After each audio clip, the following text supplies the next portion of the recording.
Hello, everybody. Thank you for stopping by the Bob Dodd Show. Today in studio, we have a friend, Daniel Adair. Dude, thank you so much for coming by. My pleasure. I found it, Coach told me that we should have you on because, number one, you do a couple really interesting things. Number one, jiu-jitsu. That's how I met you. And number two, I found out that you actually are a professional at 3D printing. I am a professional at a lot of things, and 3D printing is one of them. Oh, man. See, I want to know all the things you're professional at. Can you tell the viewers like a little bit about yourself? Yeah, so 38 years old. I'm a Georgia native. Grew up in Gwinnett County. Yeah. Went to Georgia Tech 2006. Graduated in 2014. Yeah. There's a little bit of I did 4 years over 8 years. That makes sense. Yeah, that makes sense. Took a little 2-year hiatus in there to recoup some funding and things like that. Kind of didn't do so great my first 2 years. And lost all my scholarships. Oh, man. And then you got to work for money, and I found that out the hard way. So, but we made it. We made it. Awesome. Industrial desigin, and I actually got the job before I graduated college. So no way. I got the job. Make sure that thing's right in front of your face, because it'll. Yeah. So you had a job right out of college? Yeah. So 2011 is when I started at current company, 3D Solutions, and I answered an email basically they needed an intern who could do basic body work stuff, sanding, priming, a little bit of Bondo, stuff like that, and a previous year student currently worked there. And so I knew who he was. He was a couple years ahead of me, but I had heard of him. So I just answered the email, came in for an interview. It's pretty exciting considering a lot of people have a hard time getting a job anymore. They really do. It's not really a high prestige job, what we do. It's a dirty, dusty shop is what it is. We create dust. But that's kind of what I always liked in school. I didn't like designing new things. Yeah. The process of designing and doing iterations and stuff I liked, but I liked that because I could make models. That one didn't work. It didn't feel right. It didn't look right. It didn't work right. Let's do it again and again and again. So I was really good at the iteration process and problem solving, not really at coming up with like the next big thing or something that even looked all that great. Yeah. But I can make something work, and I can figure out why it doesn't. Yeah, that's really cool. When we were talking at the, I guess we call it a studio, or what do you call the gym that you guys do the jiu-jitsu? I just call it the school. The school, okay. Yeah. I mean, that's why, because I always say coach, and it's like professor. You know. I look at it. I look at it like I would anything else. He's been studying a topic for 30 years. He's a professor.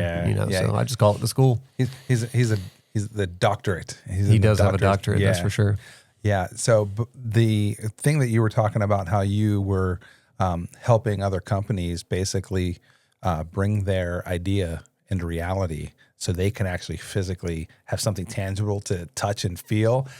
Dude, I was like, this is so cool. I got to know all about it. Oh, yeah. It's it's kind of part of the process. Anyone who's gone to an engineering school or design school, you just kind of have as part of the curriculum, like first you have a problem.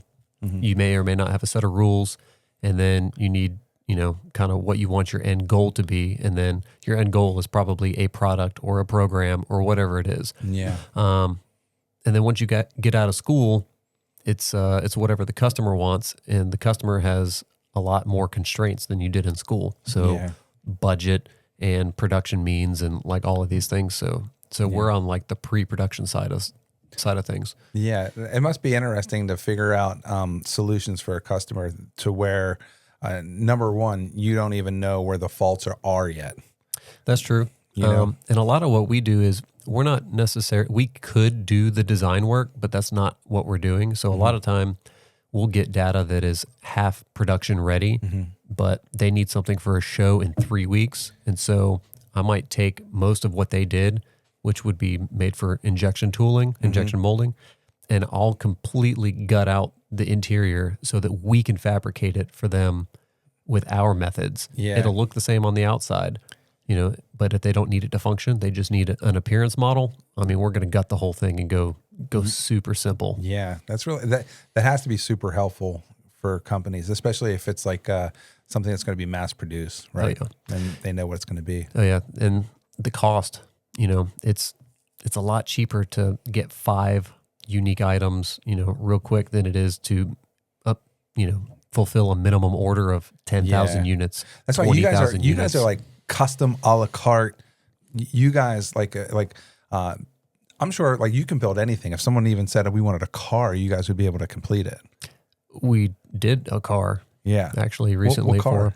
So it was a collaboration. Are you allowed to talk about that? Yeah, I'm allowed to talk about it. It's out, there's Okay. pictures out and all of that stuff. It was with the Savannah College of Art and Design, the Atlanta campus. Okay. They had a little competition between the Atlanta school and the Savannah school. Oh. And we had some contacts in that school who reached out to us and were like, hey, we had this student collab.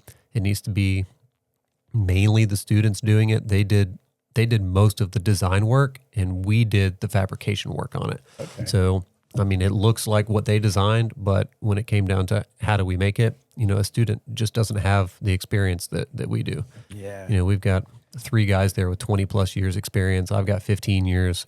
So it's a lot of hands-on. All different types of fabrication. When I'm in the film world and I'm working around special effects, most of the people in special effects department, they're they're like a Swiss Army knife of fabrication.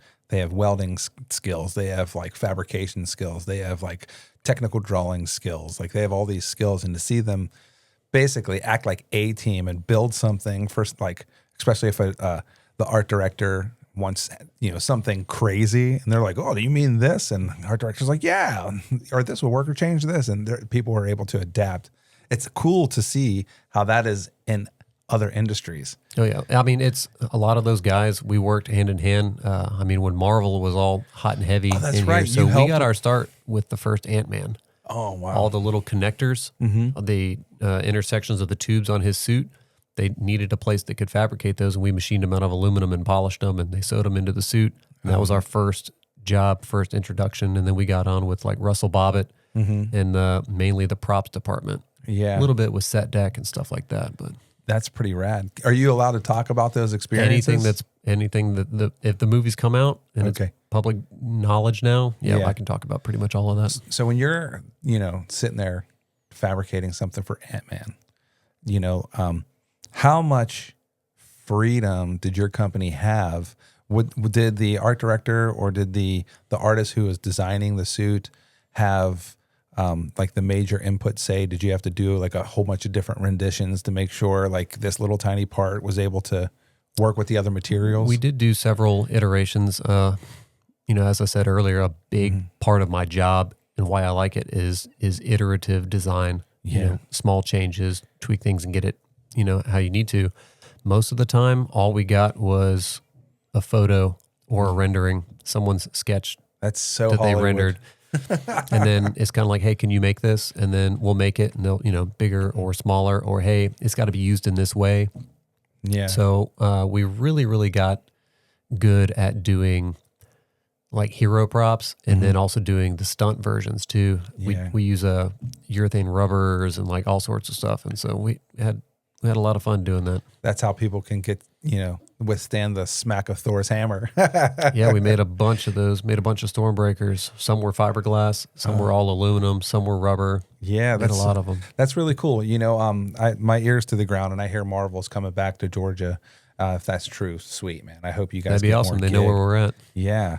Now with the 3D printing and the fabrication, do you feel that there's any tools out there that you use professionally that transition well for people that are just starting at home? Because, dude, I just bought a 3D printer. I saw it on the way in. It looks very familiar to the one sitting in my garage. Yeah, so it's like, in what we're using this for is we want to teach our oldest, Ethan, CAD work, like so he can do CAD and design his own parts. Because most of his time, he's drawing RC car parts and asking me if it works. And I'm like, I have no idea. We'll have to figure out how to, make it.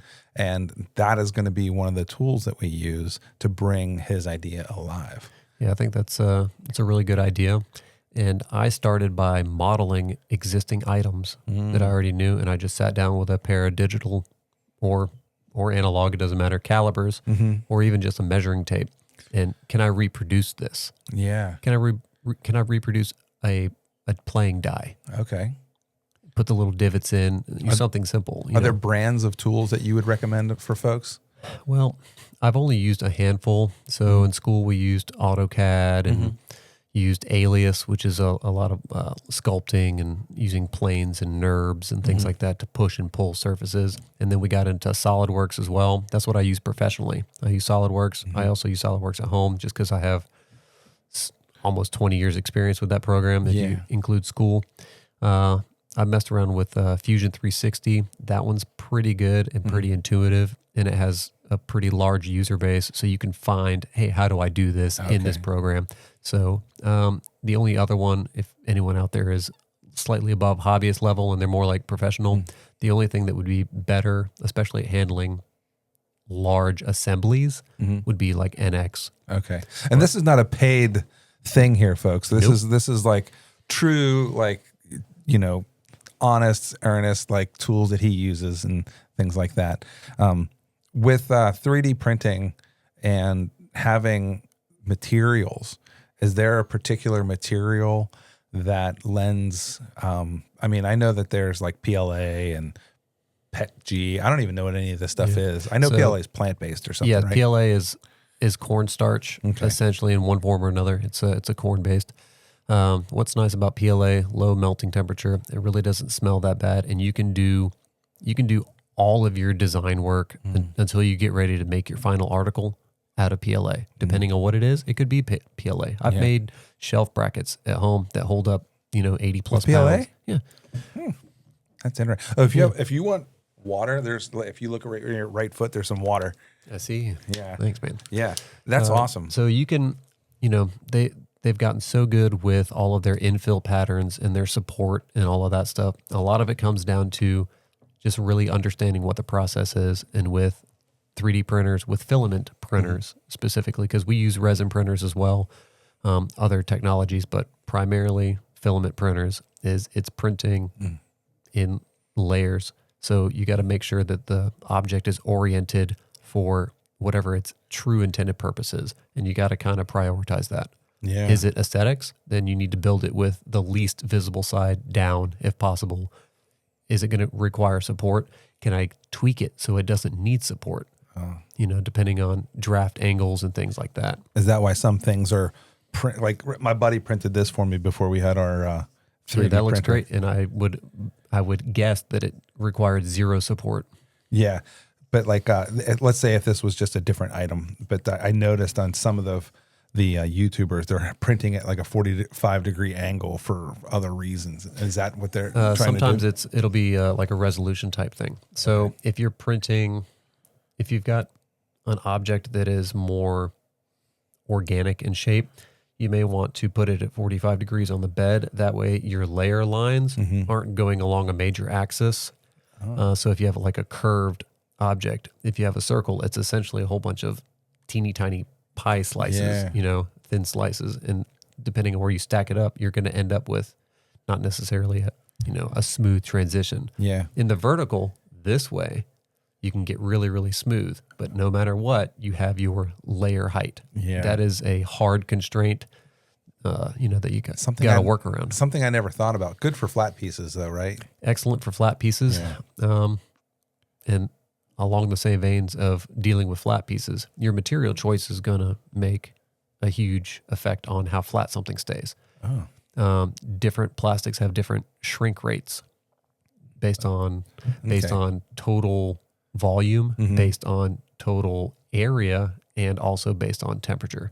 Yeah. So and a lot of that's just trial and error. Like whatever you're trying to do, it's peeling and it's warping. Well, maybe try and build in a sacrificial support that's a little further out off the corner. Yeah. And then you'll just cut that off after it prints, but maybe it'll keep it flat until it cools back down. I do that all the time. I never even thought about that, because like when someone's welding something, especially if it's thin, they have to keep it cool so they don't weld, consistently, because it stretches and warps. That's really interesting. And then if you have multiple objects in the same build, that's also going to affect its cooling rate. If you're doing something really small it doesn't matter how good your cooling system is, that heated nozzle is staying in the same spot. So you may put something that you don't care about over on the other side of the bed if you're having warping issues, things like that. So you can kind of play with stuff. See, I find that super duper interesting. Did the schooling did it teach you majority of what you needed to know, or by the time you got hired on, there was already technology further ahead than what the school was offering?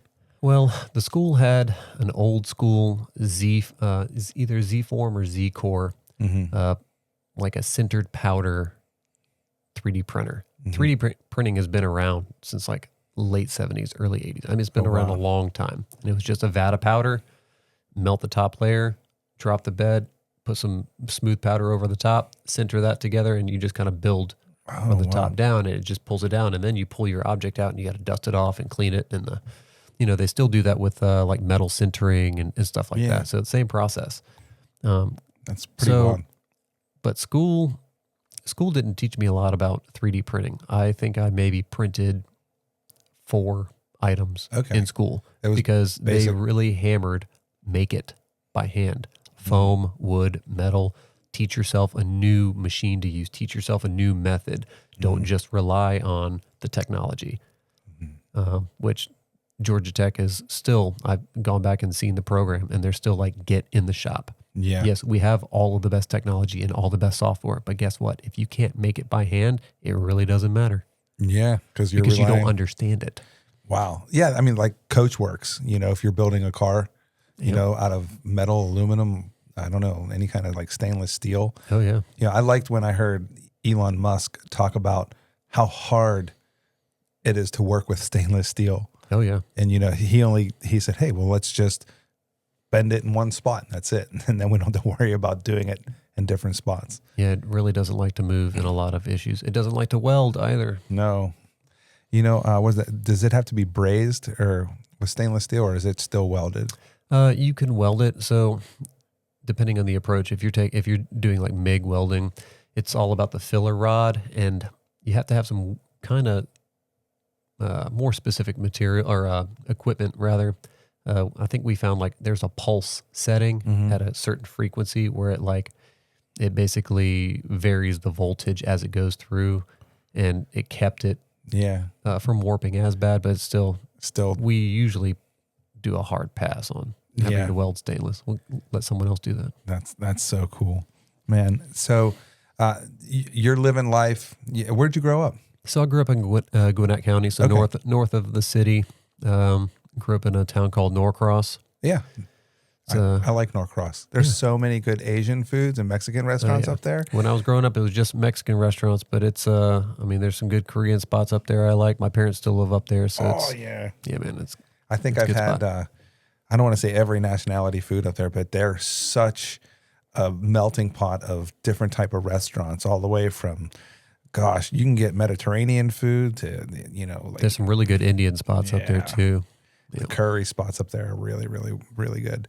There used to be, it went out of business, but there was a Brazilian restaurant up there. I'm trying to remember. It was in it was in with a lot of different Mexican restaurants. And the Brazilian restaurant, a friend of mine, we went in, and I'm like looking at all the food, and the menus, I guess, in Portuguese. It's Portuguese. Yeah. And the pictures that I had, I was like, I'm not eating that. There's just no way I'm eating that. That looks strange. Like, how?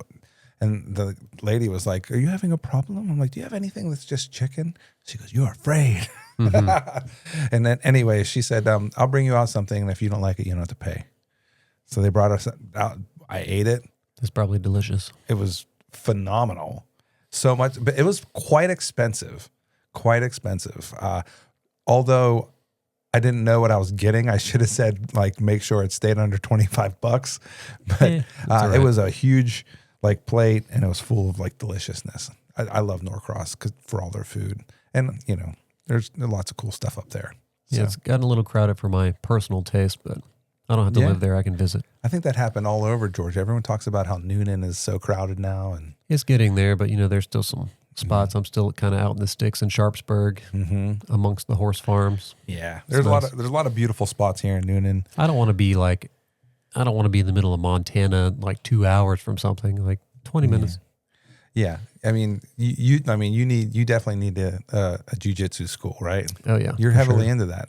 I'm very much into that. Got my son into it first, Liam. He's 13, friends with your son. And he was just having too much fun. And I was like, you know what? I've always wanted to do another martial art. I wrestled in high school, did the whole Marine Corps thing. So like, I like grappling and fighting and all of that stuff. But then thank you for the service, man. We appreciate it. I kind of glossed over that, but yeah. But yeah, I started in 2021. It was when I started classes there. So man, started as a white belt. I'm a blue belt now. Yeah, that's awesome. I feel like a lot of people who I meet at the Balance Academy, is that the child or the children's version of it, or is it just Gracie Jiu-Jitsu Balance Academy? Yeah, so it's a Gracie affiliated, Gracie certified school. So Professor Jimenez calls it the Balance Academy because that's kind of his approach to it is because we're not a sports school. If you want to compete, which I've competed, he'll cater the classes towards it. You know, he would give me training partners, and everyone else would be doing what they normally do, and I'd be on my own mat, and he'd have the timer adjusted to whatever my rule set was. There's some of the other students who also compete, but primarily it's jiu-jitsu's for the weak, or jiu-jitsu's for the disadvantaged, or jiu-jitsu's for the person who needs, like a healthy outlet, who needs the discipline, or who just needs the family. So, I don't really compete anymore. It's a family. It's a family. I love, I've been to a lot of other schools, and I can have a lot more fun, but I never feel as safe as I do at the Balance Academy because I know that all of my training partners are my friends. They're not going to try and hurt, and we can have some scraps. But no one's trying to. It's cordial. It's people understand. Yeah, they're not trying to win. Oh. That's the simplest way to put it. Yeah. Some schools, and that's fine. It's fine to win. It's fine to, want to win. But at the expense of your training partners, I wouldn't agree with that. So I dig the vibe. Yeah, go in there and leave in there. I dig the vibe, and it's a family place through and through. Almost all of the adults who still have children that live with them. Their kids do jiu-jitsu and they do it as well. So it's a... Yeah. I talked to Jason. I was trying to get Jason to do the podcast, but he's so busy working with his float studio. Yeah. I want him on to talk about his travels. How did you find jiu-jitsu, like, as far as like, because like I think people try jiu-jitsu and they either bounce out real quick or they stay in for a little bit, and then either money runs out or situations changed. I mean, being that you started in your blue belt, like how did you find your rhythm of going? Well, I always wanted to do something. I've always had hobbies. Some of them pricier than others. I used to do competitive shooting through like USPSA, things like that. Yeah. It was kind of a work-related thing. Almost all the guys at work would go cut out early on Wednesdays, go down to Griffin and shoot the matches and shoot steel matches on Saturdays. And then everyone got married, got families, kids.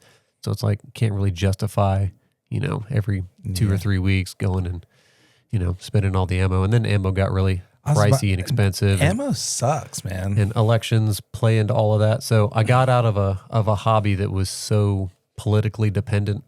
So I still like to go shoot with my friends, but I just don't do it, religiously anymore. But I needed something. My wife was like, you need something because you're being unbearable at home, because I need an aggressive type outlet. That's what, competitive shooting was for me. Yeah.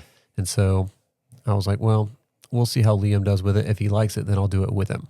He'll do the kids class, I'll do the adult class, and it just kind of took off from there. It kind of reignited my love for grappling. Like I said, I wrestled in high school, and this was totally different. A lot of my early reflexes kind of got like popped on, and professor took me aside. He's like, look, if you really want to progress in this, he's like, I think you have a talent for it. You have a mind for it, but don't rely on anything that you already have. You need to develop new things. He's like, I already know you can wrestle. I saw when, the first class that I took with you, I could tell you knew how to wrestle. Yeah. Don't rely on your athleticism. It's all just up here.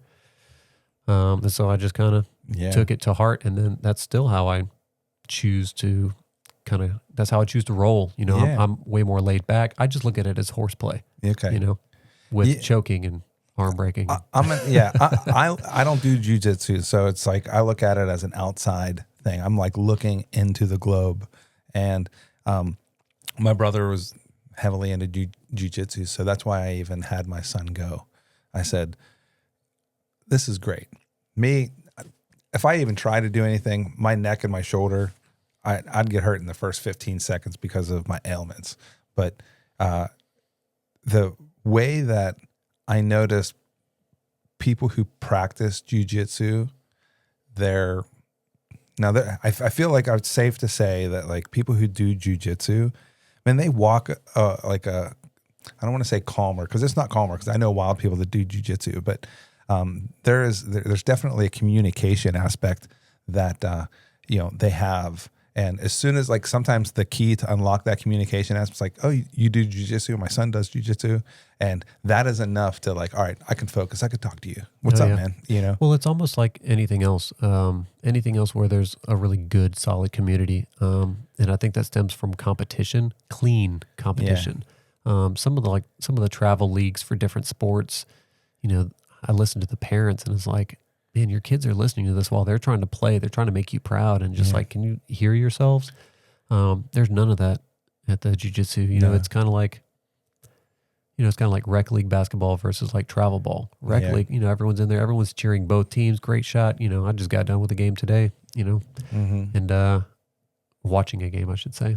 And, you know, and the atmosphere was fantastic. But I feel like if it was a more competitive, you know, atmosphere or competitive league, it wouldn't be that way. Yeah. And jiu-jitsu is not like that. And I think it's because of the stakes. Because in jiu-jitsu, I mean, you are trying to choke someone unconscious, which is, it's only unconscious because they let you live. So if you really think about it, it's like, yes, I tapped and they honored the tap, but that means that they could have put me to sleep. They could have killed me. Yeah. Or they could have broken my arm, broken my leg, but they didn't. So there's a mutual respect there. And it's, you know, it can happen to anyone. I can tap someone, I can get tapped just as I got tapped by a teenager the other day. She snuck around and she sunk in a choke and there's nothing that I could do. Yeah. Just chess game. It's chess. It's human chess. Yeah. When I would hear my brother talk about jiu-jitsu, he always made it like alluring and like, oh, really? Yeah. You know, and one of the things that I love about jiu-jitsu are those silent sleepers of people. You know, like when you see somebody, like I don't look at anybody the same anymore. Like I'll see a small person or whatever, and like number one, I never want trouble anyway. But it's like I see a small person, and if I see something happening with like a bigger guy and a small person, I'm like, oh, that little dude knows jiu-jitsu. That bigger guy who's like mouthing off to him at McDonald's is going to learn pretty quick. Oh yeah. Yeah, a lot of it's just respect. Yeah. Everybody. Yeah. Just respect. Man. You know? I do love it. Now, when you are operating with work and jiu-jitsu, do you have like a 9-to-5 gig? Is that what? It's not really 9 to 5. It's more like when there's work to be done, you need to be there and get the work done. It might be a 9-hour day. It might be a 12-hour day. Early on working there, I worked pretty regularly 60 to 70 hours for probably the first 6 years, 6 to 7 days a week. It was brutal, but I worked it because I needed the money. You know, I had a wife and a kid at home, you know, and we agreed that she was going to stay home and give him everything that he needed. So that put the financial burden on me. And I still didn't have my degree. My boss was like, I'm not going to pay you until you finish your degree. You know, I'm not going to bump you up. A couple of years go by. He was like, look, you can kind of lower your hours, but you're going back to school. This is the deal. And you've got 2 years to finish it. So he's investing in you. He invested in me. Yeah. I owe a lot to him. So, yeah, man. So as long as I get my work done, I typically get there about 8. And then I work till 8 to 5 on Mondays because master cycle starts at 6:30. Yeah. And then on Tuesdays, I'll typically work like 8 to 6. Unless my son has some football stuff, you know, or basketball stuff or whatever it is. I like to take him to his practices, give his mom a break because she's working too. So it's very flexible, which is nice. I'm very blessed to have a very flexible schedule. Yeah. I get more vacation than I can even use, Well, that's cool. So, I mean, you're a cool person. So cool jobs, look out for the cool people, right? It's kind of what it feels like. It's a real small company. I think the most we ever had was 14 employees. And that was like the height of Marvel and all of that stuff. And we just had a lot of stuff coming through. It was like 50% our normal clients, which is like design firms, Coca-Cola, some design, formation design, Creature in Atlanta, some other, odds and ends. And then 50% the movies. And we were just making money hand over fist with the movie stuff. So it was good, but it was like the hours were brutal. Yeah. Everyone in the shop was pulling 60 to 70 hour weeks for 5 or 6 years straight. Yeah. What did you guys do for Creature Comfort? Not Creature Comfort, Creature Design. Oh, Creature Design. Okay. I heard Creature Comfort. People I know work with them. Oh, the brewing. Yeah. Nice. Yeah, I like that beer a lot. Really, the Tropicalia. Oh. Tropicalia was one of my favorites. Yeah. Don't really do the IPAs and stuff anymore. Yeah. Mess with my sinuses too much. Oh, yeah. Well, shout out to, Tropicalia. Pretty tasty. Creature Comforts is a real cool company. It's Georgia here. People say it's an Atlanta company, but I think they're, where are they at? Is that LaGrange? No, that's Wild Leap. No. I used to know where all these people were. My brain has escaped me with that, but it's up northeast. Might be Athens. Yes, Athens. It's Athens. Yeah. That's pretty 5 years ago, man. We could have had an epic beer conversation, but I'm out of the loop. Oh, that's all right, man. That's all right. I picked drinking back up lately, and my wife, and she's like, no, I was telling her because I had to do a physical, and I told the doctor who was giving me the physical how many times I drink.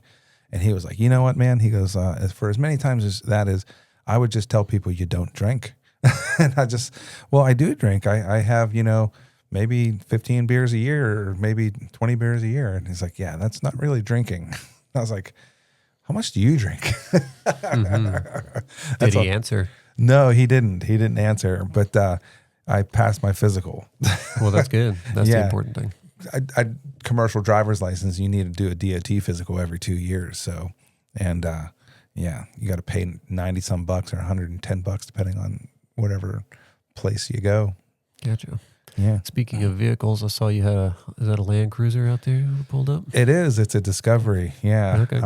I acquired that from a friend. He didn't want to mess with it anymore. So he asked me if I would want it, and I said sure. So there it is. Nice. Is that going to be the boys kind of first? Well, that right there is going to be a project for Ethan. Him and I, we're going to try to work on it a little bit, and I am in the process of finding out how to LS swap it.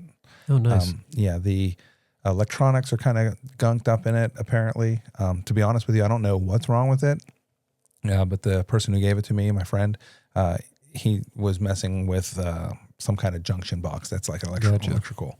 The engine might be good, but after talking to my friend, he said, dude, you should probably just, swap it, $6-7 grand into a vehicle, and it will be reliable like an American vehicle is reliable. Well, if you ever come across any weird parts, like, hey, man, I have one of these, but I need, like 2 or 3, I do. Oh, yeah. I do stuff like that for my brother-in-law all the time. He'll be like, hey, man, this reflector, they don't make it anymore. It's for like a 1970 whatever, like Cougar. Oh, yeah. I still have I did a mold. He had 1 reflector, and it needed 4 across the back end. And he couldn't find them anywhere, so I just copied that one, matched the color in urethane, and cast him some new ones. That's cool, man. Do you guys also are you guys able to melt colored glass? We don't really melt glass and stuff like that. So one of the processes we use is soft tooling. Mm-hmm. So we'll take whatever the artifact is, we call it the master, and we'll paint it whatever finish it needs to be, gloss, textured, whatever. And we'll actually partition it off with tape wherever we want the mold to separate. And we'll suspend it in a box, mix up some silicone, pour the silicone in there. We use like a water clear silicone so you can pretty much see what's in there. And then we'll cut to the tape and it splits our mold where we want it to. And then we can cut our own custom vents, and then we can inject it with whatever polyurethane we want. Just a part A, part B, polyurethane. We tint, we color match. It can be rigid, it can be flexible, it can be clear. Yeah. So we do that a lot. Yeah, there's a handful of YouTubers that I watched that needed a particular red tail light for whatever vehicle it was. I forget. Maybe it'd been a Volkswagen or something, and they just couldn't find any. So they had someone melt it and make it and stamp it, and it was like glass, like almost like OEM. Yeah. Interesting, because most of those are acrylic. Okay. Most of the lenses on cars are acrylic, or they're like an acrylic polycarb blend. Okay. So yeah, we use polyurethanes. Some of them are pretty UV stable, or we'll just cut it. We have CNC machines as well. So we will literally just CNC machine a piece of acrylic and then sand it, buff it out. Oh, it'll be clear, not red. But. Yeah, that's pretty cool. Because like when I sit there and think about all the things that like you probably have access to, you know, and you had said something about I forget, it's a different type of printing, but resin printing. Resin, yeah. Is that how, like, is that where you have a vat of resin and lasers harden it? Yeah, the light source changes. Sometimes you'll have like you'll have lasers and mirrors that will center it on there, or one that's really common and pretty reliable nowadays is DLP, which is just digital light processing. That's all it is. You'll have a vat of material underneath it. You'll have an LCD mask. So it will either allow all the light to pass through or none of it, depending on what the slice is. And underneath it is just a light engine of 40 ultra bright 405 nanometer wavelength UV lights. And it cures layer at a time. So you'll have a bed that drops down almost to the bottom of the vat, and it'll cure up that super thin layer. It'll raise up. It'll let the resin kind of flow back into that profile. It goes back down just a little bit higher this time, and it fuses that layer to the next, and you build it out of the vat. That's cool. What's nice about that, so filament printer, it can only do one point at a time. So you can fill up that entire bed, but then it has to travel that entire bed. With the DLP, I can do one item, or I can do an array of 16 items. It takes the same amount of time because all it is it's restricting wherever the mask is to be able to cure that area. That's almost like screen printing. It's screen printing, and then you just do it layer at a time. Same slicing software. You'll take a ball and it's in slices, and it just lets whatever slice for whatever layer through. So. That's so cool, man. Yeah, man. That's so cool, dude. What else should I know about you? You said I that play the flute. Nice. Play the tuba. Okay, so are you weird. wind and no? It's not weird. We just we take our boys to many like either classical events. We just recently saw my wife. Well, she'll be not upset, but she'll be like, "You don't remember that?" But recently down at the Noonan. Did you see the Terra Winds perform? Terra Winds, yes. So my band director in high school used to be a clarinet player in the Terra Winds. My son's band director, he kind of helped put that on. Wow. So Mr. Holly Turner, they kind of like, hey, he kind of put this together, the saxophone player. Okay. That's my son's band director. Oh, wow. Yeah, Mr. Holly Turner. Shout out. You the man. Shout out, man. Woo. It was a good show. Yeah, but I started listening to that group in high school because my band director was a member and all that stuff. So do you play other instruments like guitar, drums, bass, anything? I play the bass guitar. Okay. I've tried so many times to like playing the guitar, and the things that I'm playing I just don't enjoy. Yeah. I kind of got away from the flute. It's very, very technical a lot of times and lyrical. Sometimes I just want to play the bass line. So it's like drums and bass for me, man. That's kind of where it's at. Yeah. Bring the heavy. Like, what's the music that you like to listen to? I Anything? love hip hop. Hip hop? Okay. All eras. The older I get, the older the music is that I listen to. So it's like I used to stay current, and now I'm going back and I'm listening to like G rap and like R.A. the Rugged Man, some like dirty grungy rap. That's funny. Did your Spotify tell you what your listening age was? Yes, it did. And my listening age is pretty young. It's like 28 or something like that. Oh man, I was like 75. Oh, dang. Angela's was 100. What does she listen to? I have no idea because I thought we listened to the same stuff. That's crazy. I mean, I listen to all sorts of stuff. I like blues, rhythm and blues. I like Nathaniel Rateliff and the Night Sweats. I really like when groups actually play instruments. Nathaniel is blowing up on YouTube right now. Okay. There's like so many different, he was on, XEMP or whatever. Like he was on there. He was on a couple different shows. Well, I hope he doesn't get too big because I kind of want him to still play like the small gigs. It's funny that you bring him up because I just watched like 2 of his videos like this week. Yeah, I mean, man, yeah, his whole group's got it going on, man. And he did the what's the other one that the NPR? He was on there. I love music. I love music so much. In Pittsburgh, I was in the music scene, had lots of friends that were in really cool bands. You know, I just loved show hopping and seeing all the bands. Is that where play. you grew up, Pittsburgh? You're a Yankee. I'm a damn Yankee. Anything north of the Mason-Dixon line? Yep. You know, that's funny. I got called Philip Noble. You're out there. You called me a damn Yankee. You were the first person. He's a good dude, though. He's a camera operator now for Local 600. Oh, cool. Yeah. But when he called me a damn Yankee, he was serious. But, my mom's a Yankee, technically. She's from Wisconsin. Oh, so technically. And my dad's from Alabama. So. Okay. That's cool, man. Alabama is a place everyone keeps telling me that they're moving to. Really? Yeah. Their economy's headed in the right direction. Their land is, well, for starters, so where we live in Noonan, or where I live in Noonan, it's only 25 minutes away from Alabama. And for folks that are in my industry, you sort of can live anywhere and just need a place to sleep when you work. So yeah, pretty much. Yeah. So a lot of people that I know, they're going to Alabama and buying nice property for what I would consider, a reasonable amount of money, and their taxes are reasonable too. So yeah, what are they getting per acre? Well, sub 2,000? Because that's a pretty good price, even if it's 2,000 an acre. Well, so they have properties on them already. Oh, gotcha. But like something with like 7 acres and a 12 or 1,300 square foot home, they're getting for like 180. Oh, that's nothing nowadays. Yeah, that's basically what my house is on. Only it's on 1 acre, 1,300 square feet. We bought it for 160. That was 10 years ago. Yeah, not anymore. And that's a $300,000 house somehow. Yeah.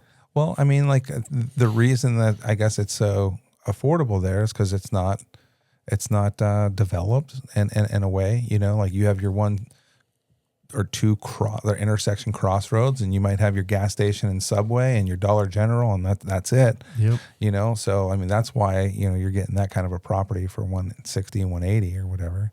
But Angela and I, we look all the time. Well, I should say I look all the time, and to live in Alabama is a little much for me because driving is still. I'm used to driving over an hour. But now that I have this new job that I'm working at, and I'm only driving 13 minutes to work, it makes a difference, and there's no going back. No, I went from commuting like an hour plus because I lived on the north side of town, or I crashed with my wife back in the day, and she lived in Douglasville, and I would have to commute down to here to work. That's an hour commute one way. Yeah. Now it's 11 minutes. Man, not going back. Going home after, like a 10, 12-hour day of work, going home in 13 minutes and having dinner with your family is a game changer. It's a new thing for me. I love the film industry very, very much so. So if I can ever make the film industry work, I will. But this new operator engineer union thing that I'm doing right now, they're treating me so well. That union has really showed me that oh man, you could belong here. We want you. And it makes you feel really, really good. Well, that's good. Yeah. I mean, my film unions make me feel that way too. It's just knowing that there's other things out there. Because we always say, I mean, you worked with film stuff. That's La La Land. That's film world. Yep. And then there's real world. Oh yeah. So yeah. But yeah, man. All the thing. You're military. So we'll do a quick timeline, and I have a less than, it's an abnormal track. So 2005, It's before my senior year. One of my best friends, guy I really look up to, Matt Duncan, he was joining the Marine Corps. He was my section leader, played tuba. We also wrestled on the same high school team. He got me into cross country as a way to like, do conditioning and stuff like that. And I was like, all right, well, I'm going to follow this guy. He's like, well, I'm joining the Marine Corps. You should do delayed entry program and dep in. It's going to count towards time, all of that stuff. So that November, it was like November of 2005. Then I depped in or whatever. And then, do my senior year, graduate. 2 days after I graduate high school, I left for Paris Island, go down there for 13 weeks on a reserve contract. So they call it 92-day reservist. So everyone kind of hating on me for that during, because I basically only do 92 days.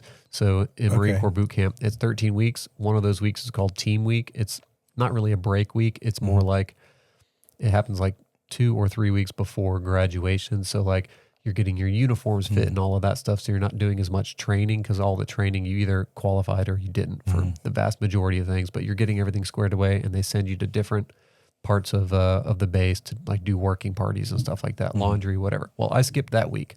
I just go through all of my training and then I just went to a completely another training battalion to graduate a week early. So I just continued my training without that little bit of a lull that they call training week. 2 days after I graduated boot camp, I was starting classes at Georgia Tech. Oh. And this is August in 2006. So I do my first couple of years, lose the Hope Scholarship, doing great in my core classes. Anything industrial design related, I'm crushing. Anything math related, I'm skipping. So I got a bunch of W's for withdrawal on my transcript. I was taking too many hours. I was taking 19 credit hours on average in a Georgia semester, Tech, which is absurd. Wow. Oh, I was also I have my part-time job. And I'm also doing the reserves, which is 1 weekend a month plus 2 solid weeks during the year, or during the summers. So did that whole thing, ran out of money. So then I'm doing more spots at my unit. They'd be like, hey, we need someone to go on orders for 2 weeks or 30 days or whatever it is. So I'd hop around. I did logistics. So I was a 0431 embarkation specialist. So we had some sister units. I was part of the 4th Marine Logistics Group, which is a reserve. Where were you building your routes for, like here in the States or? Yeah, so our unit was stationed at Dobbins Air Reserve Base up in Marietta. And we had some sister units, some MP companies. There's one in Kentucky. We have like a 6 Engineers Battalion, which is up in New York.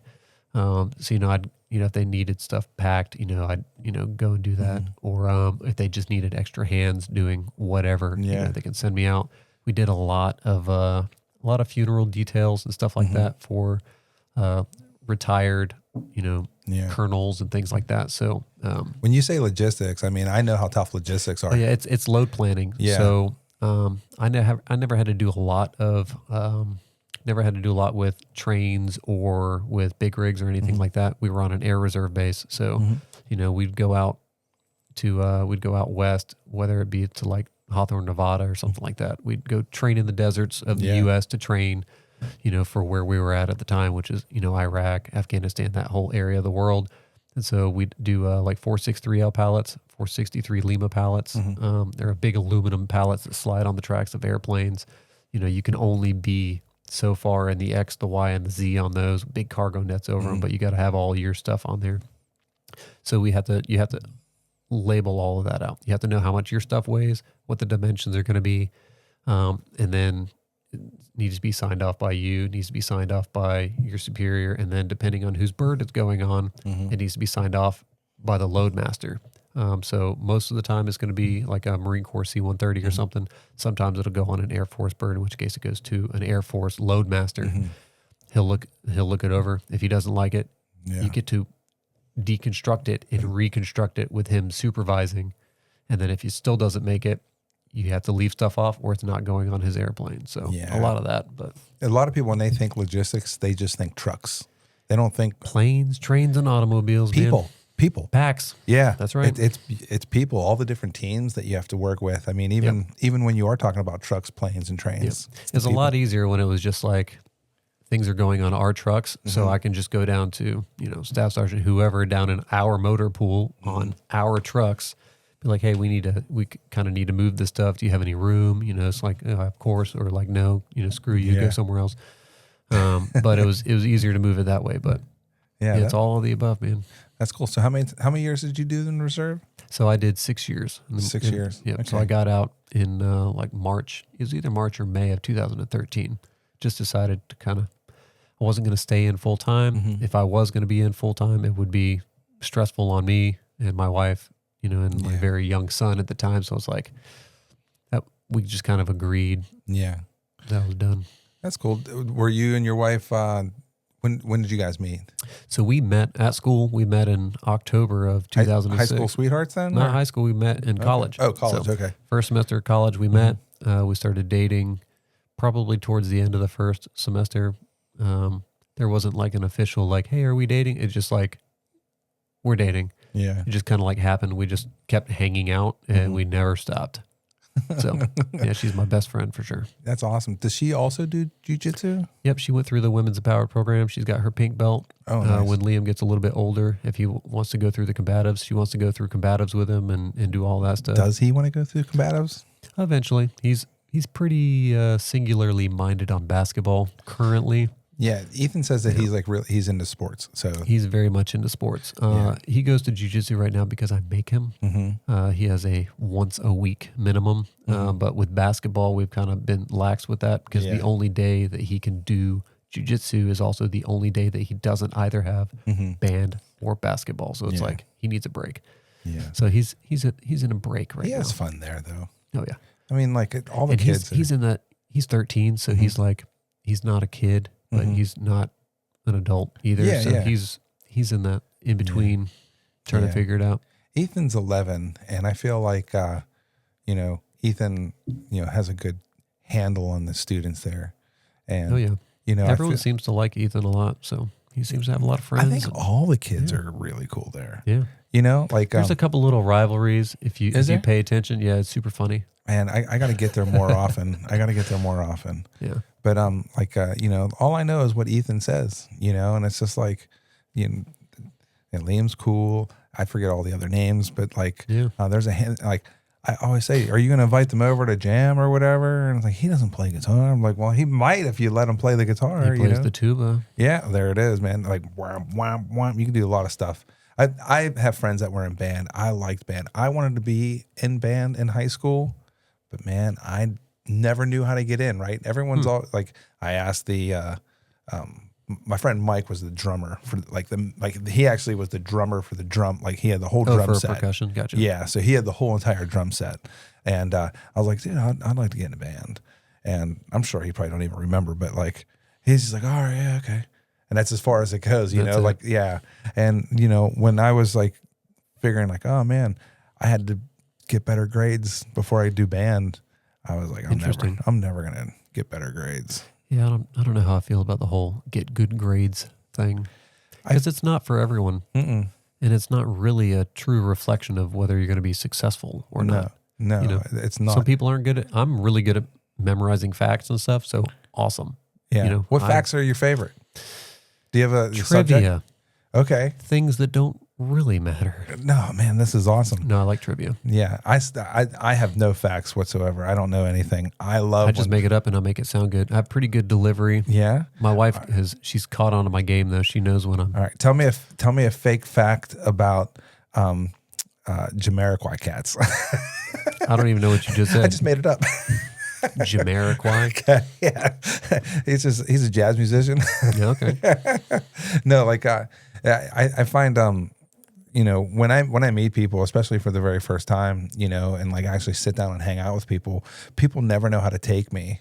They don't know what to expect, and they never know how to take me. And it's like sometimes I shoot myself in the foot or whatever, and it's just like. This is why I like the long format, like hang out, get to know people, kind of a thing. And I feel like being that you're into music and you're into jiu-jitsu, I mean, your technical background for, actual engineering and things like that, I find that stuff fascinating. And I think the question that always pops into my head from all of my guests, because it seems like a lot of my guests, they just do a lot. Like, where do you find the time? How do you find the time to do it? You know, it's just, you just got to do it. yeah. It's not a very fun answer, but it's like, you know, with jiu-jitsu is like, I make myself go, because I don't always feel like it, but I've never once regretted going. Yeah. So you have to tell yourself that. It's the same with working out. It's the same with eating the way that you should. You need to convince yourself that the results are what you're doing it for, not how you feel about it. Yeah.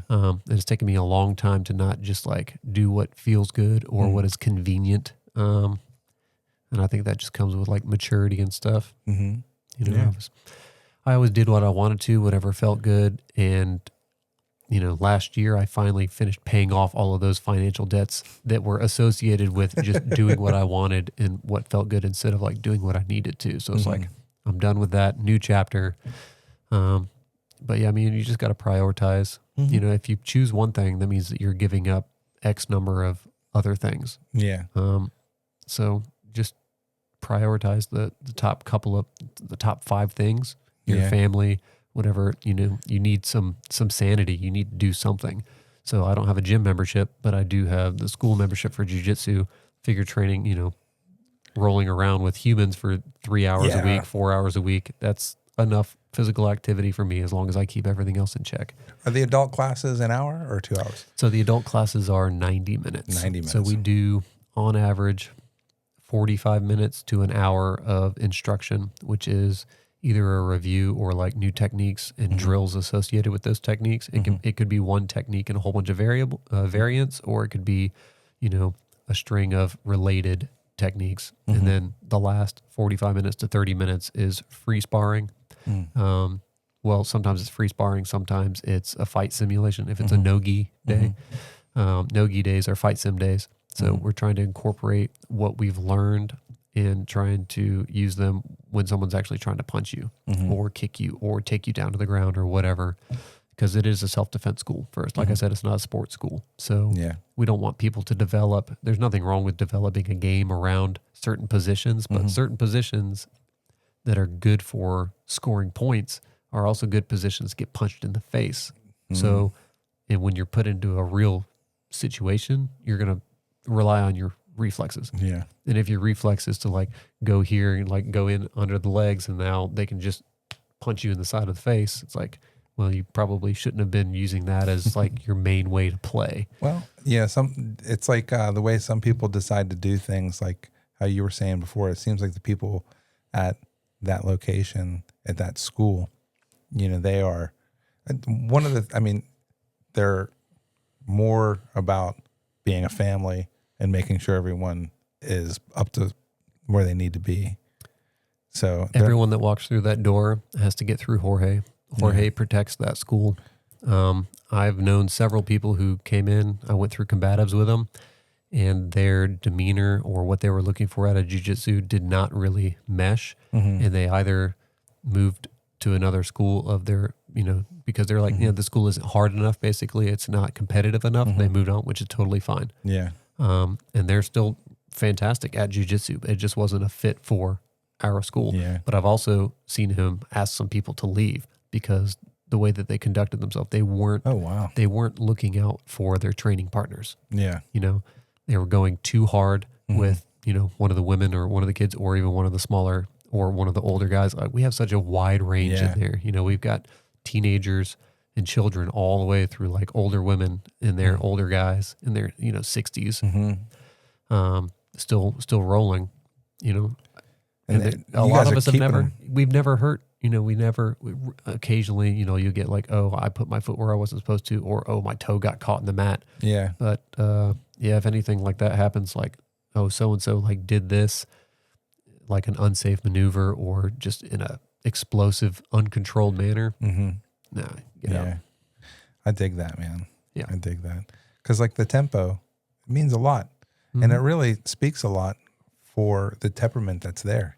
It does. You know, and I appreciate when I meet people there, I don't ever feel like I'm meeting somebody I'm going to be like, oh man, I don't want to bump into them. Everyone's like, oh, what do you do? Like after you're like, oh, what do you do for a living? Yeah. You know, and it's not necessarily because I'm fishing for podcast guests or anything like that. Yeah, this just actually kind of happened. So yeah, I'm like genuinely interested. Like there's a couple police officers that are there, Oh, and yeah. I think I find that cool. You know what I mean? there's about to be another one. Who? You know, Oliver, the younger purple belt. He's an instructor. He'll teach on like Saturdays and stuff, and occasionally I don't know if he teaches any of the kids' classes. He did early I want on. to say I haven't been around enough because my work schedule, but Yeah. I want to say that I think I know who you're talking about. Have you ever tried or thought about teaching, or do you teach? So I did initially. I went out for the instructor program. I need a minimum score. I was 1 point away, but I still went out to LA and all that stuff. Anyways, I've had some time to I get one more shot at it, and I don't think I'm ready to take that shot yet. So I'm going to wait, probably until like work-life balance goes more in the favor of me being able to dedicate more time to it. Yeah. So I think that's cool. That's like a cool notch to have in your belt too. Yeah, I love teaching, but there's some hoops that I got to jump through. That Jorge, he wants all of his instructors certified through Gracie University, which is totally fine. I love the curriculum and all of that stuff. I just don't have the time to dedicate to that right now. Yeah. So, When you find it, I think it's well, because I think you communicate really good. well, thank you. I think it's pretty, like, you're very precise, and like the way you word and you communicate where headphones are great, but I can hear you and understand you. You know, like a lot of people who I feel like become teachers in just other facets of life sometimes maybe shouldn't be teaching. And I love the fact that there is a system that you have to go through to be able to teach there. Yeah, the curriculum I think is what sets our school apart. A lot of other jiu-jitsu schools, they do have curriculum, but early on it's like the white belts get to spar and all that stuff. And some people, when they come to our school, it's kind of weird. You don't let your white belts spar. They just go through classes for like the first 8 months. It's like, well, yeah, but if you look at our track record, if you look at the track record of the Gracie University, say what you want to about the family, because there's people that have opinions on it. Oh, they monopolize or like whatever, just because they've been around so long. It's like, if you really look at their curriculum, though, what they're doing is they're teaching people movement patterns over an extended period of time and getting them to commit to consistency and to a standard. And then when they come into the master cycle, they can spar and all of that stuff. But then they're not as overwhelmed by the newness of it. Yeah. And they also have a foundation that they can use against an untrained person pretty easily. They know how the guard works. So you don't freak out when you end up in someone's guard or if someone ends up in your guard. You don't freak out when someone's on top of you mounted.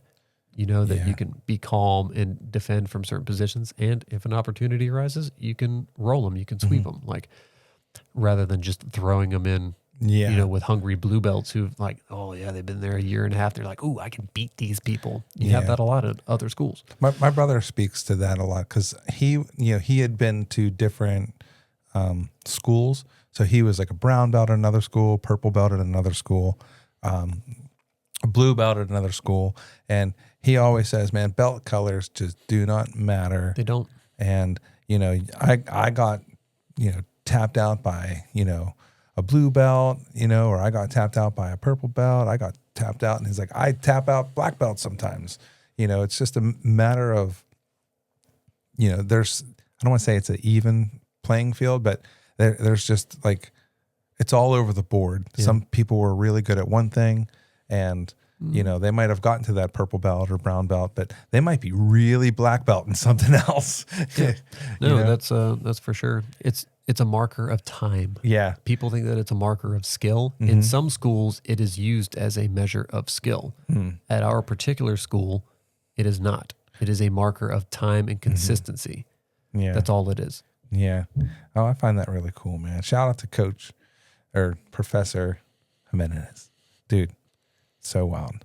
But dude, we have so much more time if You keep talking, I'll keep talking. I can run my mouth. Oh, dude, tell me something else, man. Like, so with all the different things, do you have any you ride motorcycles or anything like that? I used to ride motorcycles. I got ran over twice. What? Yeah. So, yeah, I was trying to save money. This was early with me working. This is like 2011-ish time frame. Yeah. So I decided I needed to save money. So I had a Chevy Astro van that I sold it for $1,000, basically to recoup the money for the sound system that I put in it. Oh, wow.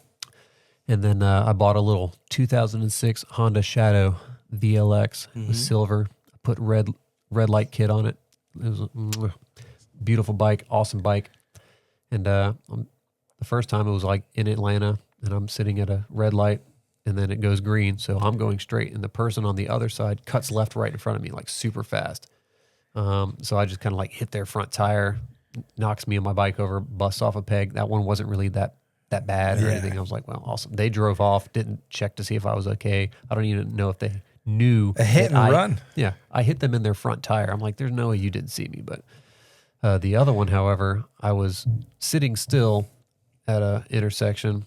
It's a Highway 166 that goes from Douglasville down into Carrollton, basically. Okay. And I'm sitting on Chapel Hill Road at the bottom, and I'm looking left. It's clear. I look right, and there's a van coming. So I'm like, all right, I'll wait for this van.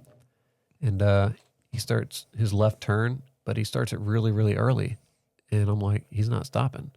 He's coming into my lane. So I jumped off of my bike just in time for him to run over my bike. Oh, my. And then all of a sudden he stops and he's looking around. And he didn't see me. And I had taken my helmet off, smashed my helmet into his window. I was hoping to break the window, but I didn't, which is probably the better thing. Yeah. And he was like, oh, I'm so sorry. I'm like, did you not see me? I have a bright red Icon all-weather riding jacket. Oh, man. I always have my headlights on. It was like 11 in the morning, so it wasn't overcast or anything. And he was like On an his phone. HVAC guy. I think he was maybe doing appointments or on speakerphone with somebody, not paying attention, ran over. So I fixed the bike up, sold it to a coworker of my wife. Oh, yeah. And I was like, you know what? No more. Man. Yeah. Motorcycle accidents are pretty gnarly. Yeah, I see why. I love riding, so I have to. Yeah. But I see why some people don't, you know. I just won't do it every day. Yeah. Because it was every day for 2 years. And over the course of 2 years, I had those 2 accidents. And I'm like, as soon as I got some money squared away, I bought like a little Ford Fiesta or whatever, little 5-speed, and sold that bike and drove that for a while instead. That's cool, man. But yeah, I like motorcycles, I like dirt bikes. I'm becoming more and more of a gearhead, more of a motorhead. It just never clicked for me when I was younger. My grandfather was a diesel mechanic. My stepdad could basically build anything from anything, was constantly helping me. He taught me all the basics of like, checking all your levels and, how to, kind of how to diagnose what's wrong with it so that you can have someone else fix it. But now I'm like, I want to fix it. Yeah. And it's starting to really click how all of that stuff works. Do you have like a vehicle in mind that you're interested in? Old truck, old car? There's one on Highway 16, and it's a little Toyota Land Cruiser. Okay. From like, I don't know, it looks like early 90s, maybe late 80s model. Okay. Like slightly champagne. It looks good, man. Yeah? Yeah. Haven't swung by there yet, but. Man, that's a good vehicle to get. It is a good vehicle to get, but I have a 2001 GMC Yukon out there with over 300,000 miles on it. The original engine, original transmission. What do you have in it? Was it the 6.0? The 6? It's the 5.3. 5.3? Yeah. Yeah. It's 5.3. And it's been really, really good. Got it from my father-in-law. He was like, here, you can have this. It needs a new battery and some other stuff. Yeah. I was like, I can have it? He was like, yeah. 4-wheel drive? Nope, 2. 2-wheel drive. That's the only bummer. Why? I wish it was 4-wheel drive. Oh. Because I've gotten stuck before, that's why. Oh, well, yeah. I mean, don't get me wrong. I love 4-wheel drive stuff, but that Suburban and 2-wheel drive, that is the one that lasts that's the 500,000 mile car. Yeah. The 4-wheel drive ones. So far, so good. Yeah. That's awesome.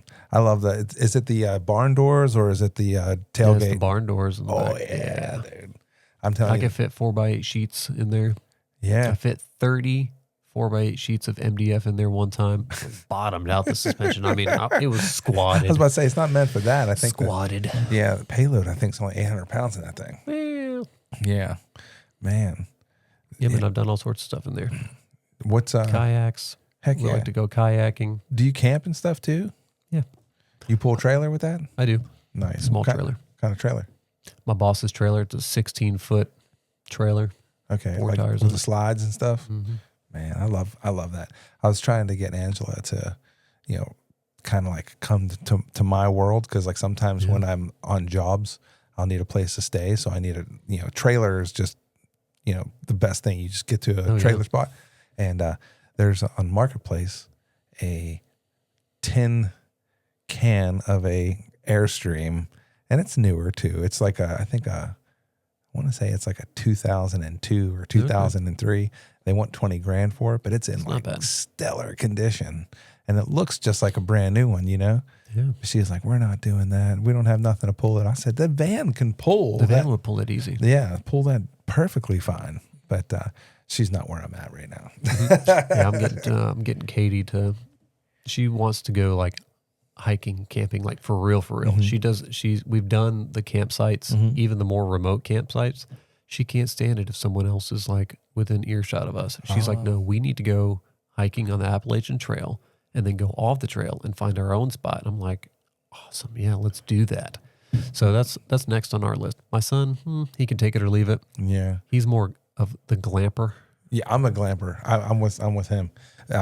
Angela is a primitive camper. That's how my wife and I are. So that I can do both. I'm happy just being outside. The primitive camping is cool 2-3 days. But if you're out, like sometimes she goes out for a week and a half with the boys, and you know they're either like Brasstown Bald or they go somewhere else and they're there. They go out for like 8-10 day stretch, and I'm like, you guys are sleeping in a tent, you know, like where bears and stuff are, you know, and you got our 6-year-old and our 11-year-old with you, like. You got a gun, bear spray, you going to bring that with you? And, you know, like, it's funny because I make her take stuff just in case, and she just loves it, man. There's something about it. Being away from everybody. Me, I need to be in the camper anymore. Forget that sleeping and your head's lower than your feet. And no, that's why you need a hammock. Oh, hammocks are nice. So I sleep in a hammock when I go camping. I got the bug net over the whole thing. I have like a... for colder weather, it's like a quilted shell that I got for my birthday. Okay. That thing's super cool. Is it a flat bottom hammock or? I put a sleeping pad in there. I have my, similar to what we call an ISO mat. Mm-hmm. It's just a like expanded polyethylene foam mat. And I just put that in the bottom of it, and it flattens it out a pretty good bit. That's cool. Well, I do have hammocks, and I have like a EMO from REI. Like I think that's the brand name. And it's like a 2-person thing. Yeah. It fits me just fine. Perfect. Yeah. I'll have to try that one day. Yeah, if you put a mat in there, you can flatten it out a pretty good bit. Yeah. I like the one that it's almost like a hard surface mat, and they have a rollout. I'm trying to remember, but the tent itself is like $1,200, and you hang it in the trees, and it you know, and turns into like, it's like a bench seat. Then turns into your tent. That's too fancy for me, man. Just give me my $40 hammock. It's still holding up. So. Yeah, it's cool. Bare butts. Nice, man. Yeah. Well, dude, I appreciate you. You know, coming on over. Is there anything else we should know about you? I mean, I think you're pretty fascinating with all the. Yeah, I mean, the things that you're not into. Unless you had any more specific questions about like filament printing, you know, stuff like that. Any projects you're working on right now that are kind of stumping you? Or? Well, I haven't even dived into it. The only thing that I've printed so far are the click and print things. Like for instance, a fuse holder, a couple different gifts. Like this toolbox thing. You know. Okay. You know. The Honda toolbox. That looks good. Okay. Yeah, dude. I like that. For you know. A 3-hour print, you know what I mean? Like, that's good. That's not bad for, you know, not doing anything, click and print. Yeah, man, I love those little bamboos. They do a good job. Yeah, they really do. I don't normally print in dual colors because I'm very impatient. Okay. Because that switch time between, depending on what you're printing, the switch time between colors, like, really bugs me.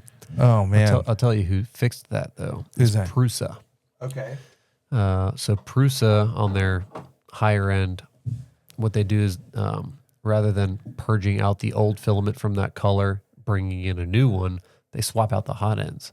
It's like hot swapping your hot ends. Oh. So you can have Some of them do 2, some of them do up to 4, I think. And you just have a dedicated color to each of the hot ends. And then it's printing whatever. And then it'll start preheating that other one at the right time between layers. And it'll go over there and grab the new head. Oh. So it saves you X number of seconds on every single swap. So if you do multicolor prints, if that's your thing, the Prusa is pretty sweet. Well, I do have an idea because there's a couple things. So here, that keychain that right there, the Bob Dodd Show keychain. So like I was sitting there thinking to myself, like it'd be really cool to have that Bob Dodd Show keychain and like a TPU, like a car thing where it doesn't, it's not stiff. So I'm going to figure out a way to do something like that. You can do that. So if you get a TPU, basically, it's all about the infill as to like how flexible it is and all that stuff and what type of infill you use. You know, I'm a big fan of like gyroidal I never even heard of that. Okay. So it's, if you look in the settings for infill, there's 12 different types. You have cubic and like adaptive cubic and gyroidal, and you have hexagonal and like all of these. All these things, just play around with them, man. Yeah. And then stop a print like, you know, halfway through so you can like look and see and then test. And yeah, that's really cool. Like, and one of the main things is that's for Ethan and his RC car endeavors. Yeah. He's really interested in engineering his own parts. So that's basically for him. But then all of a sudden I started doing stuff with it and I find it pretty cool. Oh yeah. You know, I don't know if it's time to get a second one or if it's just, you know, be patient, but I don't know. I mean, for our company, we have one bamboo, we have 2 raised 3Ds, and we have one very large format. It's called Icarus. It's by 3D Filament Innovations. And that one will do, that's like 14.5 by 17 by 33.5, or no, 35. It's like a side table. It's huge. You want to take a guess at what the nozzle we run on that is? Oh, let me guess. It's it's the 2.85 millimeter filament. Okay. And it's a 0.9 millimeter nozzle that we typically run on there. We have a 2.5 millimeter nozzle, which means it's almost extruding at diameter. And that's just like, it's ridiculous. So what is it? What, I mean, is that as thick as my pinky? No. So 0.9 millimeters is about 1 millimeter. Yeah. 2.5 millimeters though is, you know, it's almost 1/8 of an inch wide. Yeah. That's what it's putting down. Yeah. There it is. I'm not good with my roller. Yeah. We did a full-size prison toilet. No way. Printed on that thing.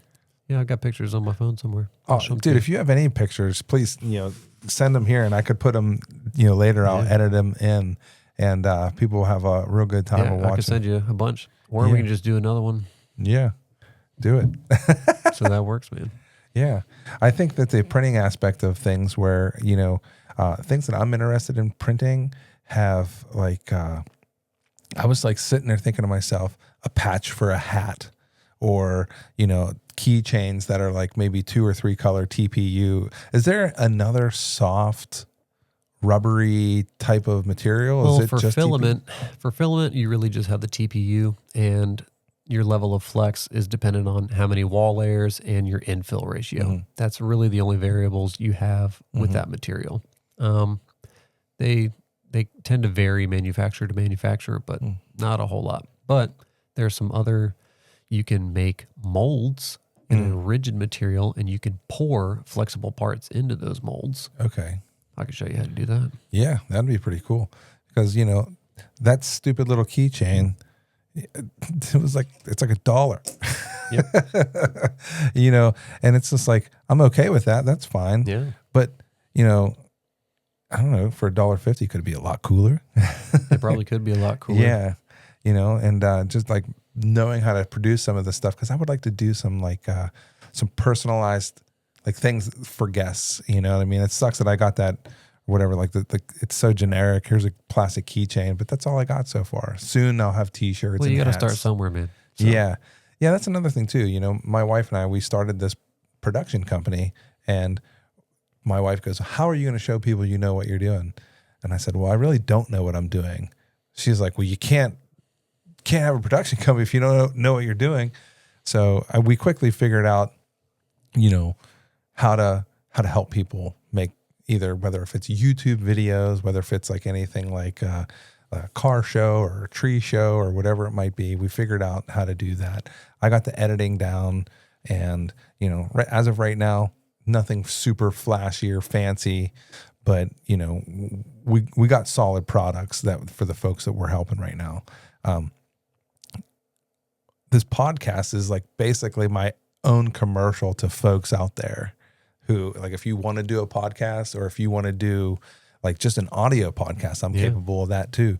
But visual audio, like if somebody wants it, like I could produce it I'm literally almost the cheapest guy in Atlanta. Yeah. I need to get my boss on here. Yeah. I mean, he started the company in 1999, 3D Solutions, shout out. Yeah. And, I mean, he's just got stories upon stories. That dude knows so much. Oh man. So he'd be a good guy to have on here. I'll probably see him tomorrow. So yeah. Like ask him, because I talked to we went and looked at mountain bikes today at Trek. Oh yes. And I have the Trek 6. Do you? It used to be the Marlin 6. I love that thing. I just tried out today the Marlin. It's a Marlin 4. It's like in my price range. Oh yeah. But it's a large, because like my inseam doesn't match my torso to shoulder height. So like I have an odd body shape. Yep. And that Trek large fit me so good. I was like, I'm going to buy this. My wife's like, not right now. We're here for our son. Yeah, man, I like them over there. You go to the Trek Atlanta over by Kedron. Yeah. That place is awesome. Yeah. I need to tune up on my bike. I just took it out. Liam also got a new bike for Christmas. What did he get? So we went with the, I think it's like Ozark Trails or Ozone. It's we got it from Academy Sports, but it's kind of like a hybrid. It's got shocks on the front, got a mid shock. So it took him on his first trails over at Cochrane Mill. Nice. He loved it. If he is into upgrading, there's a YouTuber goes by Dirthead Shed. He does 4x4 vehicles, but there's like a handful of bike reviews and bike things that he did to his bike, upgrades or whatever. Okay. But that's all he buys is the Ozark Trail, the other one that you were talking about, and there's another one that Walmart sells that. So it's a carbon fiber bike. Oh, nice! And they sell it for $4.99. Yeah. And the comparable carbon fiber bike, like to Trek, and it could be a Chinese company that's stealing Trek or whatever. Yeah, it could be. That's a $4,000 bike. Oh yeah. Obviously. Well, most of it comes down to like, especially with mountain bikes and stuff, the frame is the frame. Mm-hmm. It's the derailers and your shifters and all of that stuff, and the bike being fit to you. So having like the right pedals on there for your drive and all that stuff, the right length, that's what makes the bike. So do you nerd out on the bikes? Are you big biker? I'm trying not to. Okay. But sometimes I can't help it. You nerd out on a lot of things, don't you? I do. Oh my gosh. Well, that's why I'm good at jiu-jitsu. People tell me I got a touch of the tism. Oh yeah. That's perfect though. Everybody should have a touch of it. I think everyone does have a touch of it. Yeah. But the mountain bike thing, has he ever thought about doing junior rippers? No, we hadn't really looked into it. So this is the first year. So he used to really like going over to the BMX track in Peachtree City because his first bike was a BMX bike. And then got him this mountain bike. And I was like, hey, do you want to go with me mountain biking? So we did it last weekend, and he had a blast. Yeah. So we'll see. Brown's Mill is I love Brown's beautiful. Mill. Yeah. For that. Yeah, I've gone riding over there. Yeah, because I'm weak at riding bike, but we go there. Yeah, Brown's Mill run is awesome. Yeah, I love Brown's Mill. But 3D printing things for bikes. What's your first upgrade, 3D printed upgrade for a bike? Well, the first one that I've done is a flashlight holder for my wife to do the Callaway Gardens little bike ride through the Christmas lights. Oh, they're doing bikes now? Yeah, so normally you can drive through Callaway Gardens. Yeah. She saw a little thing where like you can rent bikes or take your own bike and go through there. So she took Liam down there. She's like, but we don't have like headlights. Should we buy some? I was like, I got flashlights and I can 3D print a bracket. So I just 3D printed like a bracket to put on there. We used to belong to Callaway Gardens. It's, oh, nice. Yeah, it's like $300 a year. Yeah, it's like an hour and 10 minutes away, and like one of the best things that is in like around Callaway Gardens are those little chateaus that are like on the side, and you rent one of those. Yeah, we used to do that for New Year's with Katie's aunt.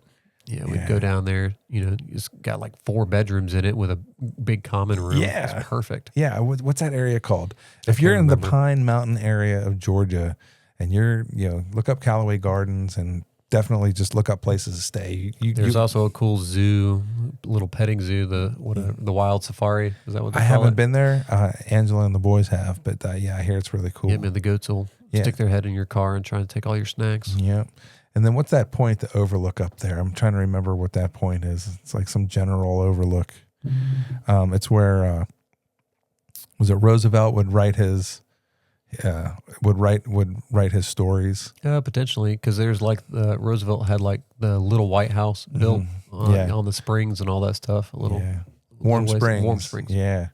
That's just a gorgeous area. There's like nice little restaurant up there. Kind of reminds me of Cracker Barrel with all the stuff that's around it. Yeah. It's a good spot. Nice motorcycle. All the tchotchkes on the walls. Yeah. It's cool up there. So if you're ever in, South Georgia, or, that's not even South Georgia. That's like, well, we're kind of like, we're south of west. Atlanta. We're just kind of West Georgia though. Yeah. Because there's a lot more Georgia further south. Yeah. I mean, you got 4 or 5 more hours of Georgia. I know. We could either make a big right and go 5 hours to Savannah or we can go 5 hours down south. The Pine Mountain area is gorgeous. There's a house that's for sale, has 20 acres. Oh, wow. And there's a little bit of mystique and mystery to the house. And was there a murder? No. Even cooler. Cooler than a murder? All right, let's have it. Well, so on the property, they have like, number one, the property is 19 acres and the house is like 2,800 square feet. So it's a pretty large home. Good house. It's all single level. There's no upstairs. I don't think there's upstairs. So the house is sprawled out, right? And the sidewalks, and there's lions, and then there's like, there's pyramids, like along the walk, and like pillars and things like that. That's pretty cool. I'll have to show you pictures. Hold on. Cause it's a cool house. One of these days I'm going to have a TV up here, and I'm going to have cast them up there. Yeah, and I'm going to have somebody here to be able to, edit on the fly. Let's see, Zillow. Favorites. Yeah, there's some houses that use a lot of those sculptures and stuff and garden paths and stuff. You ever go up to like Rock City or anything like that? Yeah, I love Rock City. Wow. So that's the property right there. And they keep lowering the price. I already love it because it looks like in the living room, they just have 20 feet in the air, a row of windows. Yep. That's what I'm talking about. Yeah. Now, as of right now, can never afford that house. Well, what you need is a team. You need to start a compound. You need to start oh, yeah. That's my next quest, is to convince my parents and my wife's parents to all go in on the same property. Yeah. I found a perfect house. Dude. But no one's ready to move. It's on 12 acres. It's a $600,000 house. It's got like 5 or 6 bedrooms, 3 bath, and a fully furnished basement. None of my family wants to live with me. Well, but like, so this like starts the patio, right? It's a huge patio. A huge patio. Yeah. I mean, it's huge. I mean, I don't know if that's 60 feet or what. And then when you walk out to the patio, where's it at? So you go down to this like corridor right here, and then there's like a gazebo right here, and then all of a sudden the stone structures start. Wait a second. That's too cool. So you get that, and then you walk down. You got your obelisk on either side, and then your pyramid. That pyramid's like, I don't know, looks like it's like 8 foot tall. I say member of the occult. It definitely has a lot of Masonic things about this place. That's probably why you're attracted to it. Yeah. And I think it's great. And for $700,000, that's not bad at all. I said, it's got 20 acres and it bounces up against a creek. So perfect. Yeah, why don't we just make a couple little huts out there, and people who ride motorcycles and travel, make it a good deal for them to come. And my wife goes, you really want people, she goes, you really want people to come to the house when you're not here? She's like, I don't want people to come to the house when you're not here. It's like, You'll be far away. You'll be far away. Nah, not going to happen. Not going to happen. But yeah, I love that property. In Tennessee, there's 300 acres that her and I were looking at, and 300 acres, they want $750 for it. That's not bad at all. I don't know. It's been for sale for 2 years. Like, why is it not sold? Is it usable? I have no idea. Depends on what you want to use it for. Yeah. We thought that we would like to do like a dual sport, like, kind of like a off-road park, for dual sport motorcycles I got only. you. Yeah. So no side-by-sides, no like just dirt bikes. Just dirt bikes. Yeah.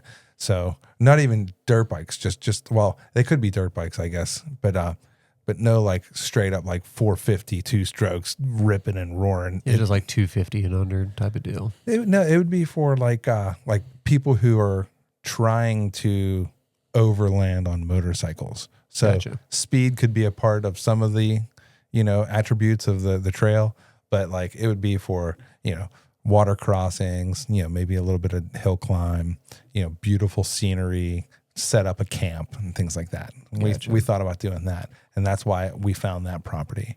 Nice. And we just aren't in the market anymore for anything big like that. Yeah. But man, we wish all the time, we or not wish, but we think and play with the ideas all the time. Well, it's good to have the ideas because you never know when the opportunity is going to come by. Do you have any big ideas that you try to? The biggest one is trying to get my family all in one place. Yeah. I'm a big believer in like traditional family. The older I get, I really see the value in having the parents and the grandparents and the kid like all very close together. Yeah. I think it's good. I think it's good for everyone involved, especially the way that we're kind of set up as a society. Like there's almost no such thing as a single income house for the most part.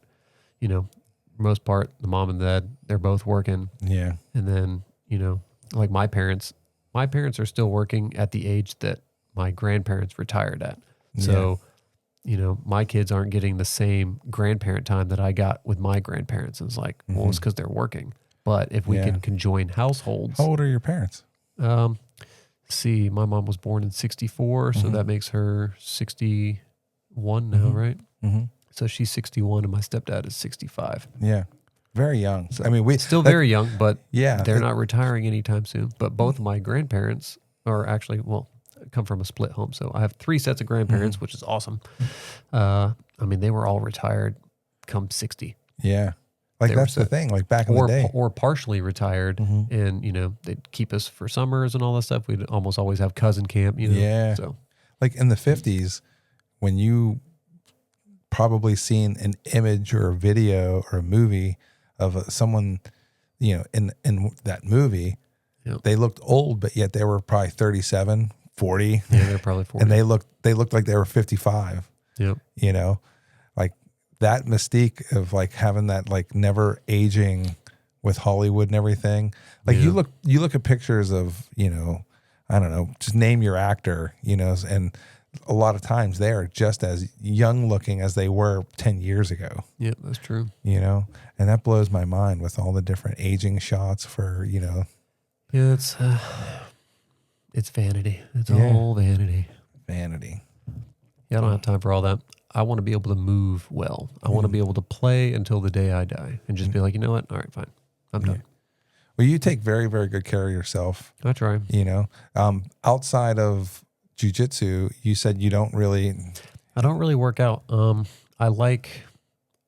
I do pull-up bar type stuff. I like gymnastics rings, but almost everything I do is just body weight exercises. Okay. Most of it is just squats or pull-ups or, if there's something that I can hang on, just be a monkey, basically. Don't deny my ancestry. Yeah. No, I like to hang on stuff and climb stuff, and I like to play games. If kids are playing, and the adults are doing nothing, well, sorry, I'm bailing on you guys. I'm going to go play with the kids. Oh, that's show cool. them what's up. You got a young mind and heart. I do. Yeah, that's really cool. I am competitive, but I also like to, I like to show kids that they're not as cool as they think they are. Adults can play too. Mm-hmm. Yeah. That's where I play on the motorcycle. I really get like my therapy sessions. Oh yeah. Everyone has their thing. So. Yeah. I feel like one of my goals was to get, Ethan and Dylan liking motorcycles. I went a little too far. I mean, I think the desire and love that they have for two wheels is just like, now I can't hang. Yeah. Maybe. Just the amount of joy that they get out of their biking. We're like shopping for Dylan right now to get this bike so he can do junior rippers, and the excitement, the face, the look on the kid's face is like, I want to like make sure that this happens for him because he loves it that much. And we found a bike, and they're going to bring it in, and we're going to check it out, I think Tuesday. And hopefully that he'll get a bike that'll be cool. Is possible. Got gears. This will be his first bike with gears. Okay. So it's like a huge monumental biking step for him. I remember when Ethan crested that, bike with no gears to gears and bike with no shocks to shocks. Oh yeah. Yeah, it's cool seeing them grow. Baby steps. Yeah, it's Plus, cool. you got to get used to you got to get used to not having all the bells and whistles, because then when you get the bells and whistles. Oh yeah, yeah. See, the bells and whistles. I sit there and like I always put these like limitations on what I need and what I don't need. Yep. When it comes to cars, I'm not really I don't get enjoyment out of cars. Like as some people do. So I'm not a gearhead or anything when it comes to cars, but like the only thing I really need for a car is like anymore. It's like, I would like a heated seat. For me, it's cruise control. Cruise control. That's my thing. Okay. Do you ever drive one of those Teslas with the automatic? Yeah. My boss has one. He let me drive it, and I couldn't really bring myself to do the autopilot thing. The autopilot. I have a buddy I'm a control freak. I have a buddy who has it and uses it. And my boss does in certain situations. It's like 10 G's for the car. Yep. And all you do is just like let it go. I wonder where your mind's at. Well, it should still be on the road. I don't know. Yeah, I don't know. Like we have that adaptive cruise control, and that's like about. I like the adaptive cruise control. I really do, because then I can set my distance, and then it'll keep that distance for me, and then it gives me extra time because it's going to brake when it wants to, but then it lets me know like, okay, I need to start paying attention. Yeah, I with our Honda Odyssey, it has like these glitches, and I guess it's in all Hondas. Yeah, we have a Honda CRV. Does it ever do that like brake, brake, brake? So I don't do that one. Okay. I don't do the collision detection when I'm driving because there's a lot of sharp curves where I'm at. So if we're coming up on a sharp curve and I'm curving right, and someone comes around that same curve, sharp curving left, and they come right in front of me, it'll go off and it'll slam the brakes on. There's a particular curve I have in mind. It's happened so many times. But you kind of get used to it. Like you can kind of recognize, oh, this is a situation where if I don't alter my speed, it's probably going to go off. Ours was going off during straightaways, and we took it into Honda, and this was like many years ago. Was it that whole camera array that's up there? They were like faulty. They were like, oh yeah, it's all faulty, and we were like, all right, well, you guys, it's scaring the living crap out of us. And it turns out, like, in all these Honda vehicles, there was a huge thing where it was going to be a recall anyway. Oh yeah, and I'm sitting there thinking to myself, like, I'm really glad that they're rectifying this, because it's so scary. You're driving, and then all of a sudden you're eating the steering wheel, But every once in a while, it does do that on a windy road. It doesn't do it on the straightaway anymore, but it does it on the windy road. So that's just kind of if a car is there on the windy road, there's not much you can do except for turn it off. No, so. I don't even know how to turn it off. There should be 3 little buttons on the side. There's override buttons for lane assist and like all that stuff. I'll have to check it out, because I do have the lane assist or departure assist or whatever off. Yeah, because it yells at you all the time. I have that off. I'll have to find a way to get that other thing off. Yeah, I'm pretty sure they're just override buttons on the side. Nice. Well, dude, I hope that you send me these pictures, because I want to use them for the video. I'll edit them in a little box. Yeah, or there'll be a big picture, and then we will be in a little box. Yeah, man. I've got them all in like albums and stuff, so it'll be easy for me to drop them to you and all that stuff. Heck yeah. And if there's ever a chance, dude, I would love to come see where you work and see all these machines. Absolutely, man. You got my number, so take a little tour. We'll do a little tour, and dude, if your boss wants to be on here, another thing, he might. Yeah, who knows? Another thing that I'm trying to do with the PinBOX Productions and this particular podcast is I'm trying to showcase other people that do like things locally here. You know, one of the main reasons why I really love the idea of you coming on here, besides like your cool little things that you do, is the fact that you're here local doing it. You know, if you were, I don't know, in Atlanta, I would think that's cool too. I would like to have that. But since you're so close and you're here within the vicinity, you know, like, man, let's big up all of these places that are doing cool things around us. Yeah, man. And It's all about the community. yeah, because our community is a cool community. One thing about Noonan is they might not like these damn Yankees that come here, but they definitely treat me well, Oh, you yeah. know? And No, it's a good spot, and it's growing so fast that, Yeah. you know, we don't want to lose that sense of community the bigger Yeah. we get, because there's nothing wrong with growth, but you can't forget where you came from. yeah, when it gets to the Peachtree City traffic, it kind of like that bites a little bit, but you know, Still nothing compared to Gwinnett County, so yeah, I don't even count this as traffic down here. no, Nah. man, sometimes I sit there. Well, I get caught a lot of times in the school traffic times because, you know, whether, you know, when we're driving for a show or not. Oh, like yeah. I have, you know, the way I operate for the shows, the last couple shows that I worked, you know, I have like different responsibilities to get done. So it makes me have to leave the studio and travel into Peachtree City. And then sure enough, it's always around 2:30, 2 Oh, yeah. o'clock or 3 o'clock when the schools are getting let out. And it's just like, there's another school. How many schools does this place have? And then the golf carts. Oh, yeah. My wife knows all the shortcuts. So she's a personal trainer. Yeah. And so she does in-home training, but she also has a couple of gigs with some of the country clubs, like Okay. Braylon Country Club, stuff like that. So she knows all of the little ins and outs during like Yeah. traffic time. That's so cool. Well, you know, I appreciate you coming on, man. Thank you Thanks so for much. having me, man. I think that you are someone to keep an eye on and like hear about the story. So if you ever want to Yeah, come man. back on and just say, hey, I could talk to you about this project we're working on, it's pretty cool. Dude, I'd love to have you back on. Yeah, I think the main thing, I'm trying to get the boss man on. Yeah, That'd be cool. That would be real cool. And he could tell me all his movie stories because a lot of people outside of the comments section, you guys can comment. You don't have to text me. You can comment on the comment section in the YouTube videos. People want to hear more film stories, you know? Yeah. We've got a bunch of installation stories, installations gone wrong or could have gone better that Yeah. are pretty fun. They're better when he tells it. Yeah, well, if he wants to tell it with some photos and videos, we'd love to have it.